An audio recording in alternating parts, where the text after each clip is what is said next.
આનંદભાઈ સામતભાઈ કરથિયા આનંદભાઈ સામતભાઈ કરથિયા હું સગર સમાજનો પૂર્વ પ્રમુખ છું। હાલ અમારા રાજકોટમાં જે ભવ્ય કન્યા છાત્રાલય બની રહ્યું છે શ્રી સગર સમાજ ડેવલપમેન્ટ ટ્રસ્ટના અંડરમાં એનો ચેરમેન છું। હમણાં તાજેતરમાં જે કુંભ મેળાનું આયોજન હતું એ દરમિયાન મુંબઈ ઘાટકોપરમાં એક સ્વામિનારાયણ સંસ્થા દ્વારા એક કાર્યક્રમનું આયોજન કરવામાં આવ્યું હતું।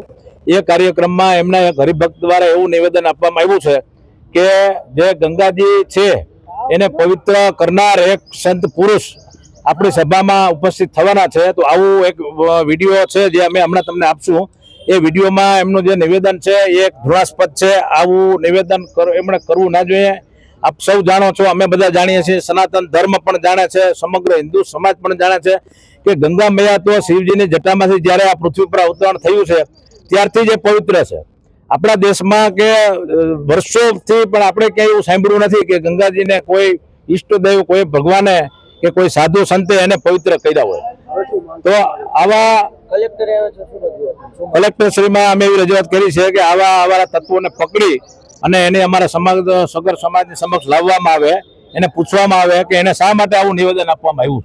શું નામ છે એ સ્વામીનું નામ હજી જાણવા નથી મળ્યું, પણ મુંબઈ ઘાટકોપરમાં એની ઓફિસ છે અને જે સ્વામી આવવાના હતા હરિપ્રબોધ સ્વામી આવવાના હતા।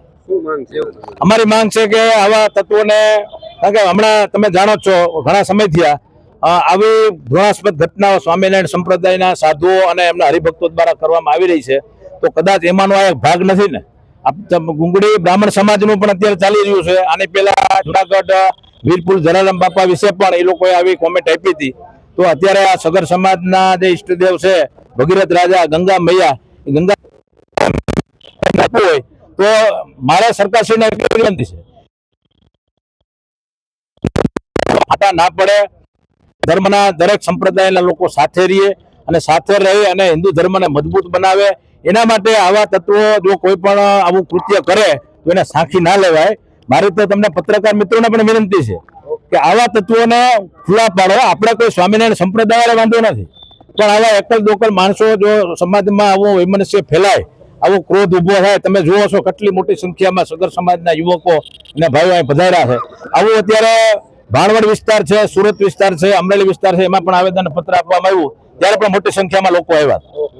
તો આપને વિનંતી છે કે અમારું આ જે નિવેદન છે એ લોકો સુધી પહોંચાડે અને સરકાર સુધી પહોંચાડો, જેથી કરીને આવા લોકોને પકડી અને અમારી સમક્ષ રજૂ કરવામાં આવે।